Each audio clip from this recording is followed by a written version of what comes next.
presentation. This is the one which was highlighted in my university's ISOC room. But they were saying, okay, well, please don't attend this. This guy's going to deviate you. I love that. No.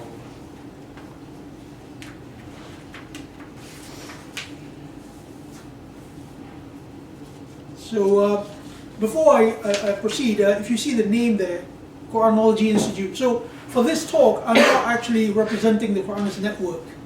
This is solely my views. So there are people in the Quranist network who actually do think that the Luth story is to do with homosexuality. I respect their right to believe that. But personally, I don't see it. So that's why I'm not representing the network here. I'm representing Quranology Institute, or QG for short. So homosexuality in Islam, by which I mean traditional Islam, the punishment in Sharia law is death. Rather quite unequivocal, there's no two ways about it. There are disagreements on how that is to be meted out. Some say throw them off a cliff, others like put them in a derelict house. And I mean, the most unimaginable things is for homosexuals. It's very strange. And Muslims even ask, is it possible to be a gay Muslim? I find it very strange when Saddam Hussein was gassing the Kurds. This was in the 80s, yeah? He was gassing the Kurds. I saw the picture of those Kurds. And I thought to myself, wait a minute, can a Muslim do this? They didn't ask that question. Saddam Hussein was perfectly legitimate as a Muslim. But they do ask, is it possible to be a gay Muslim?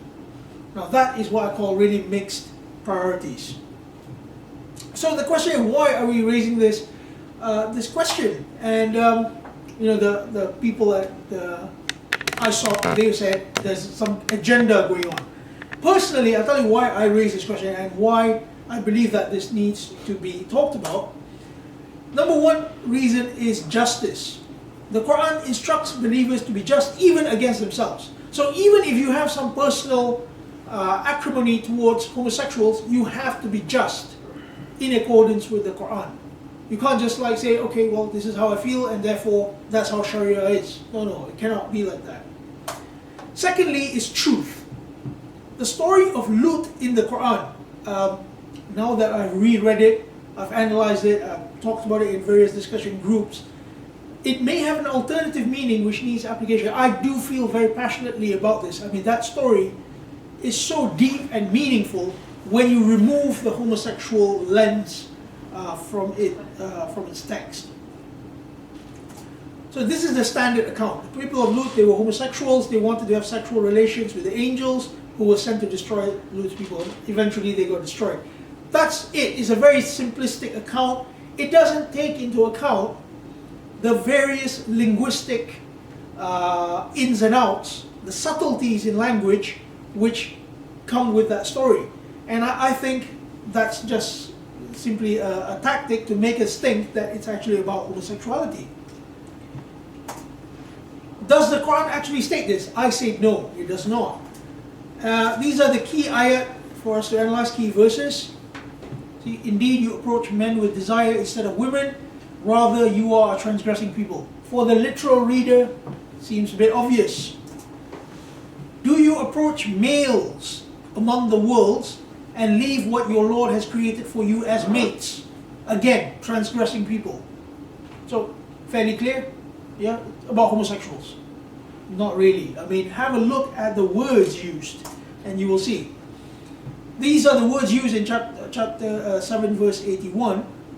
Key words are la ta'tuna, ita'a, and we will analyze these words, don't worry. I mean, I know I'm throwing some Arabic now. Rijal, men, so called. Shahwat, lust, so called. Nisa, women, so called. So let's look at the word ita'a. I mean, ita'a, you may not know it in this form, but you would know it as atu zakat. You know, when the Quran says, aqimu salat wa atu zakat. The same word is used. chapter 2, verse 43, among many examples. There, it means to produce or bring. It doesn't mean to have sex with. You don't have sex with your zakat. This is how people think. I mean, it's also used as utiya. Utiya here means was brought. Does this mean that Luth's people brought men with lust? Absurd. It's an absurd phraseology. You see? So the word, why is there no word at all for sex? Actually there is. We will see it in a minute. Another key word, rijal. Used in chapter 33 verse 4. Allah has not made for a rijal, translated as man, two hearts in his interior. Does it mean women have two hearts? Absolutely not. That would be an absurd reasoning. So here it's not talking about a biological reality, it's talking about your sense of independence. And that is what rijal means. In chapter 24 verse 37, by rijal, whom neither traffic nor merchandise can divert from the remembrance of Allah. Once again, does it mean that women can be diverted from the remembrance of Allah? So you come up with all sorts of sexist and absurd notions when you translate rijal as biological men. Actually, the word rijal, it comes from the Arabic rijl, which is actually used in the Quran, which means feet. So if you follow Anne's principles earlier, you can see that it talks about mobility, the ability to move or to change, change one's location. That is what rijal is. That's why in chapter 33 verse 4, Allah has not made for rijal two hearts. What it means is when you are able to change your position, you are single-minded. See, it's nothing to do with your biological gender. Shahwat, used in chapter 3 verse 14. This is a very famous verse. Beautified for people, an-nas, is the love of what they desire, shahwat, of women, we'll analyze that in a minute, sons, heaped up gold, silver, etc., etc. Two possibilities. Is this a sexual lust for horses and gold? Again, absurd statements coming out. Sexual desire is implied in chapter 12 verse 24. And with passion did she desire him, and he desired her. This is talking about Yusuf and his the wife of his master. That word there is not shahwat, it's rather hamma. So it says, وَلَقَدْ هَمَّتْ بِهِ وَهَمَّ بِهَا. So, you can see that when Allah talks about sexual desire, the word is very clear. And the word is not shahwat. So why did Allah use shahwat for the people of Luth then, if it's not sexual? You see, so the reasoning becomes clear when you analyze the wordings. Nisa, last word in this ayat. Again, the same verse is used. Beautified for the people is the love of which they desire of women and sons, etc. So two possibilities. Women aren't people. Because the word there, zuyyina linnas, means beautified for the people. Are women not people? Of course they're people. So if women are people, then all women lust after women. So once again, you have the absurd reasoning when you read this literally. Another thing, and I owe the Astana folks a bit for this, Nisa is also used opposite to Qawm or people in chapter 49 verse 11. They say between, don't make fun your people and their people, your Nisa and their Nisa. So are we saying that women are also not people? Again, doesn't make any sense. And women are mentioned, Nisa are mentioned separately from souls in chapter 3 verse 61. So again, we have to come to the inference that women don't have souls. Which is impossible in the Quran. All of us will speak from our souls on Judgment Day. You see? So Nisa is simply used for people who are lagging behind. They are not at the forefront of things. They are not mobile enough. It's dealing now with social capacity rather than gender. Next verse. This is the transliteration. And the key words is ad-dhukran, which is males, so-called, and azwajikum, which is mates. Now notice in this verse, there is no word untha or female. Why? Why didn't Allah mention the word untha? That's something, again, for us to think about. So the key word dhakar, used in many places in the Quran, such as tadhakkar and yadhakkar, which means to remind, which is a usual translation. I prefer to vivify or to fertilize. A wider implication than maleness is possible. We're not dealing with, males, the biological function of males, we fertilize, don't we? You can fertilize something in your mind. You can fertilize something in society. It does not have to be a literal fertilization. Now in chapter 42, verse 51, two males are said to be joined. So is this talking about homosexuality? The traditionalists will say, no, absolutely not. But here two males are joined. So there you do have to read it metaphorically. Keyword, zawj. Used in chapter 56, verse 7 to show classes when you become three azwaj. So you see, here you can see that zawj is not, as modern Arabs say, zawaj is marriage. Actually, azwaj in the Quran is not marriage. It's to do with classes, three separate classes. And the word zawj is actually masculine. The feminine form is zawja. Everyone knows Muslim, Muslimah. Yeah? Mu'min, mu'minah. Zawj is masculine. Why isn't it zawja? Salafis, when they address each other, they will say zawja X, meaning you are the wife of X.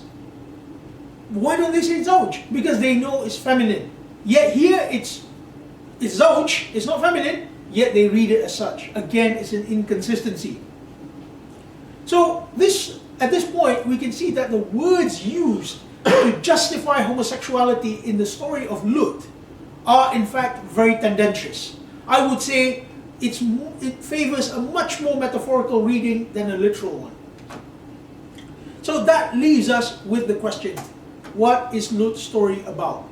Here is my understanding. If you read chapter 11, verses 78 to 79, his people sought to have what they knew they had no rights over. They wanted sexual demands. And they said, we know we have no rights on this, but you know what we want.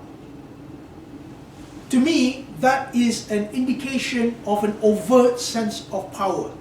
They had overwhelming power over the community at the time. And Luth, in chapter 11, verse 80, he declared, I am powerless to stop these people. So again, this is something quite alien to the homosexual community. Homosexuals generally have a rather consenting relationship rather than this. We do have this with rapists, whether heterosexual or not. We do have this with rapists, but definitely not among homosexuals. What Luth's story is about further, yeah? They practiced an unprecedented obscenity, the word is fahsha, among the nations. So if you say that this is homosexuality, it will contradict the Quran. The Quran says in chapter 4, verse 93, if you murder someone with iman or conviction, that will land you in hell. Chapter 8, verse 39 says, fitna is even worse than murder. So you can see that to say that homosexuality is the unprecedented obscenity here would make no sense at all. The next verse, 29 says, bringing a rijal, the way we saw it earlier, is connected to cutting off the road, and practicing hidden things in your congregations. So here it's talking about some secret council and preventing the road, which I interpret to mean the road to reform or recovery. So what is it really about in my formulation? Elitism. Bringing Rijal shows creating a set of people who are elite, they are mobile, and therefore they're able to move, and they leave out those who lag behind, who are the Nisa. Unbridled power, the ability to even ask for sexual favors even though it's wrong. You can imagine the audaciousness of this. They've reached that level of audaciousness. Unstoppability. They are irresistible in society, even the messenger can't stop them. So, a summary of Luth's people.